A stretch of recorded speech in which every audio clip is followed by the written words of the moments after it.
Good evening friends. Today मैं आपके लिए मार्केटिंग मैनेजमेंट के एमसीक्यूज़ लेकर आई हूँ। तो आइए डिस्कस करते हैं। अगर आपको वीडियो पसंद आए तो प्लीज़ लाइक शेयर और सब्सक्राइब करना ना भूलें। तो फर्स्ट क्वेश्चन है, मीटा मार्केटिंग कॉइंड बाय। मीटा मार्केटिंग किसने दिया है? ई.जे. केली ने। ई.जे. केली ने। फिलिप कॉटलर ने तो मार्केटिंग की डेफिनेशन दी है। एमसी कार्थी ने 4 P's दिए हैं। आर्मस्ट्रॉन्ग का मुझे याद नहीं आ रहा, सॉरी। ई.जे. केली ने मीटा मार्केटिंग दी है, ठीक है। ये आर्मस्ट्रॉन्ग का मैं देखकर बताऊंगी। नेक्स्ट, प्रमोटिंग प्रोडक्ट और सर्विस। प्रमोट करना प्रोडक्ट्स को और सर्विसेज को to new customers, usually through word of mouth, ठीक है। अब आर्मस्ट्रॉन्ग का मैं कुछ भी बोल सकती हूँ, लेकिन मुझे आता नहीं, पता नहीं, तो मैं गलत नॉलेज तो नहीं दूंगी ना, तो इसलिए मैं आपको चेक करके बता दूंगी, कमेंट सेक्शन में लिख दूंगी। प्रमोटिंग प्रोडक्ट्स और services to new customers usually through word of mouth. तो ambush marketing, relationship marketing, referral marketing या सुरोगेट। जब तुम किसी वर्ड ऑफ माउथ मतलब अपने मुंह से बात करते हो ना, उनसे बोलकर कि ये प्रमोट कर रहे हो न्यू कस्टमर्स को, अपने मुंह से बोलकर कि हाँ ये प्रोडक्ट बहुत अच्छा है, ये है वो है, बड़ा चढ़ा के बोलना, तो वो होता है रेफरल मार्केटिंग, ठीक। अब देखो जो न्यू है ना थोड़ी मार्केटिंग, जो कभी सुनी नहीं होती लेकिन पेपर में टपक जाती हैं, तो उनको थोड़ा डिस्कस कर लेते हैं। Ambush marketing also known as coat tail. Coat पहना हुआ है, ऊपर से टेल, पूंछ भी है मार्केटिंग की।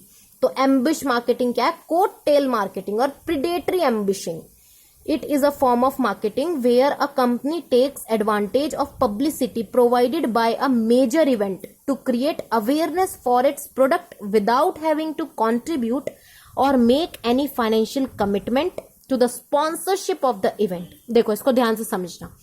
जैसे आपने देखा होगा टूर्नामेंट्स होते हैं क्रिकेट के, ठीक है। उसमें क्या होता है, टूर्नामेंट्स क्रिकेट में वो स्टेडियम को सारा अरेंज करते हैं, लेकिन वो अरेंज करता कौन है? जिसको अपनी प्रोडक्ट की प्रमोशन करानी होती है। प्रोडक्ट की प्रमोशन किसको करानी होती है? जैसे पेप्सी है, पेप्सी में वो दिखाते हैं ना कि सचिन तेंदुलकर या धोनी या फिर विराट कोहली ये सब पेप्सी को पी रहे होते हैं। तो ये क्या करते हैं, ये उसमें पैसा नहीं लगाते एडवर्टाइजिंग करने में। वो क्या करते हैं, उनके लिए टूर्नामेंट अरेंज करवा देते हैं। मतलब एडवर्टाइजिंग में पैसे लगाने से अच्छा वो उनके लिए टूर्नामेंट का पूरा खर्चा उठा देते हैं, लेकिन वो उनको ये शर्त बोलते हैं कि तुम्हें हमारी पेप्सी की प्रमोशन करनी है। ये होता है एम्बिश मार्केटिंग। मतलब उनकी एडवर्टाइजिंग तो फ्री में हो जाती है, लेकिन जो टूर्नामेंट करवाने का, क्रिकेट स्टेडियम को सबको अरेंज करने का सब कुछ है, वो उनको अरेंज करना पड़ता है, उनके ऊपर पैसे लगाने पड़ते हैं, ठीक है। क्योंकि अब हर चीज फ्री में तो नहीं होती ना, पब्लिसिटी तुम फ्री में कर रहे हो, तुम अरेंजमेंट तो तुम्हें पैसे लगाने पड़ेंगे। तो it's product without having to contribute और make any financial commitment. Advertisement में उनको कोई फाइनेंशियल कमिटमेंट बनाने की जरूरत नहीं है। स्पॉन्सरशिप ऑफ द इवेंट, मतलब उस इवेंट को, एडवर्टाइज को जो वो कंटेन करना चाहते हैं, उसके लिए पैसे लगाने की जरूरत नहीं है, लेकिन जो तुम टूर्नामेंट कंडक्ट करोगे उसमें पैसे लगाने पड़ेंगे, ठीक है। एग्जाम्पल के साथ मैंने समझा दिया, आई होप आपको समझ आ गया होगा। Surrogate marketing is a form of advertising which is used to promote banned products like cigarette and alcohol in the disguise of another product। देखो डायरेक्ट वो सिगरेट और अल्कोहल को प्रमोट नहीं करते, वो क्या करते हैं, जैसे पान मसाला हो गए, चैन से माजा लो, ऐसे कुछ होता है ना एक एडवर्टीजमेंट, तो वो इस तरह से प्रमोशन करते हैं कि उनको गलत भी नहीं लगता, लेकिन वो सेहत के लिए खराब भी होते हैं। अब जैसे वो है पान मसाला हो गए, एक वो शैम्पियन हो गया, विस्की, ये सब, इन सब की प्रमोशन होती है, लेकिन कुछ अलग वे से होती है। होते वो भी वही हैं जो बैंड होते हैं, वो सिगरेट और अल्कोहल की डायरेक्ट प्रमोशन नहीं कर सकते। तो ये होता है सुरोगेट, मतलब किसी और ही प्रोडक्ट में ढालकर उसकी प्रमोशन करना, ठीक, surrogate. Next, Who gave 4 C's of marketing? तो किसने दिया है 4 C of marketing? MC Karthi ने, ठीक है। लेविट ने क्या दिया है? लेविट ने मार्केटिंग मायोपिया, ठीक है। तो 4 C of marketing रॉबर्ट लेटरबॉर्न। देखो एमसी कार्थी ने 4 P's दिए हैं, लेकिन 4 C रॉबर्ट लेटरबॉर्न ने दिए हैं। अब 4 P's और 4 C's, C में है हमारे कस्टमर, कॉस्ट, कन्वीनियंस और कम्युनिकेशन, ठीक है। और 4 P's क्या है? प्रोडक्ट, प्राइस, प्रमोशन और प्लेस। चलो इतना तो हमें आता है, इतना नहीं डीप में जाना लेकिन कोई नहीं। कंफ्यूजन नहीं होनी चाहिए किसी चीज में। मास मार्केटिंग ऑल्सो नोन एज, मास मार्केटिंग मतलब किसी भी चीज में तुम्हें डिफ्रेंशिएट नहीं करना। मतलब जैसे एक ये पूरा एरिया है या पूरा ये कह लो स्टेट है, अब तुम सिर्फ एक इस जगह अगर तुम अपना प्रमोशन कर रहे हो तो ये क्या हो गया, कंसंट्रेटेड, डिफ्रेंशिएटेड, ठीक है। अगर तुम पूरे में एज अ होल लेकर चल रहे हो वो हो गया तुम्हारा मास मार्केटिंग। तुम्हें सबसे पहले क्या करना होता है, तो ये हो गया हमारा अनडिफ्रेंशिएटेड, मतलब पहले टेस्टिंग ऑफ द मार्केट करना होता है, क्या तुम्हारा प्रोडक्ट इस मार्केट में चलेगा भी, तो उस हिसाब से अनडिफ्रेंशिएटेड मार्केटिंग होता है। मास मार्केटिंग मतलब किसी भी एरिया में भेदभाव ना रखना, डिस्क्रिमिनेट ना करना। नाउ अब थोड़े से मैं सर्टिफिकेशन मार्क्स लेकर आई हूँ क्योंकि ये पूछ लेते हैं एग्जाम्स में, बहुत बार आए हुए हैं।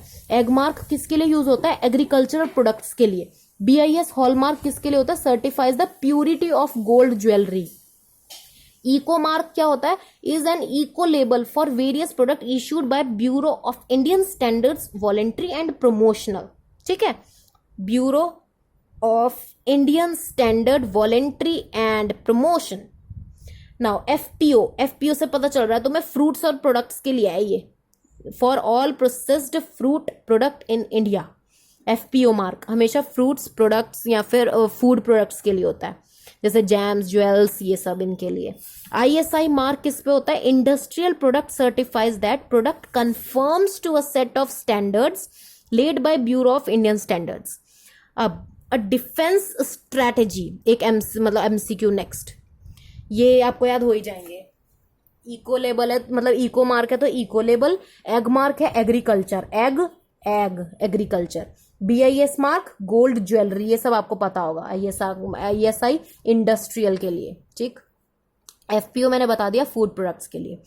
अ defence strategy of identifying weakness in the competitor and aggressively going after that market niche is called preemptive, counter offensive, position defence, flanking defence.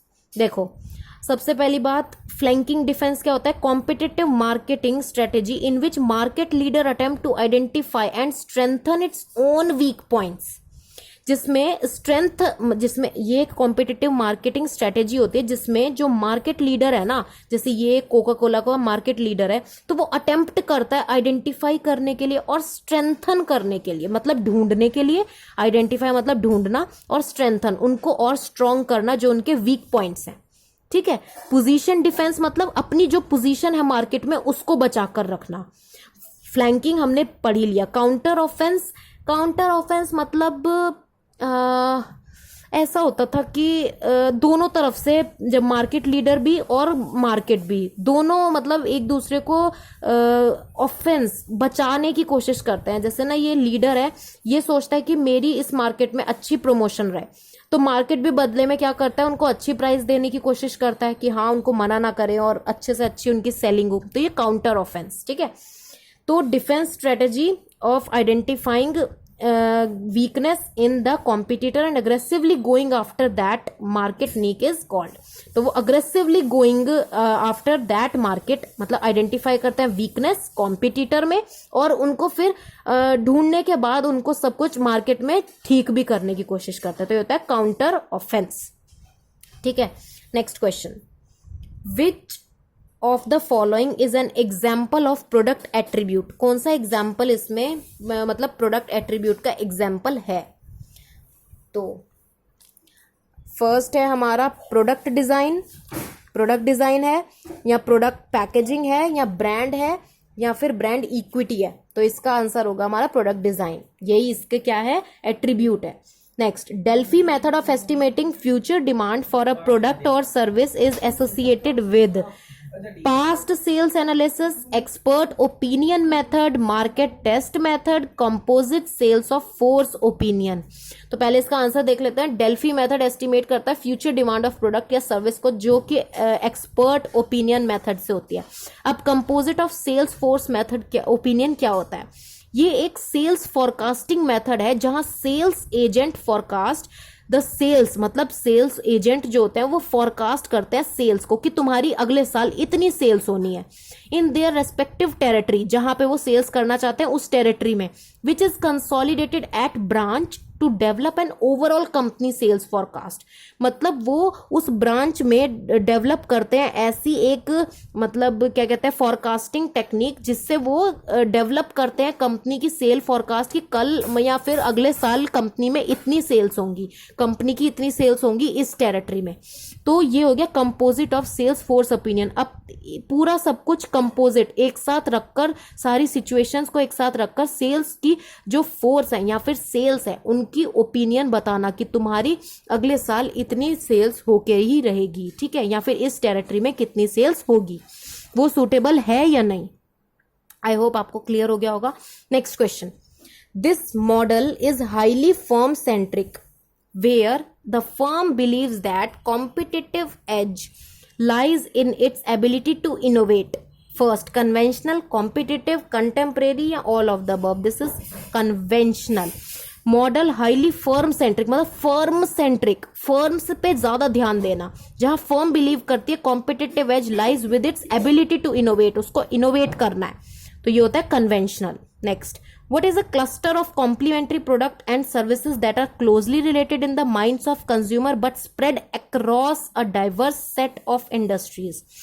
तो meta market, market space, market place या फिर market market place इतना अच्छा लगा 2 बार लिख दिया, तो ये हमारा मीटा मार्केट, ठीक है।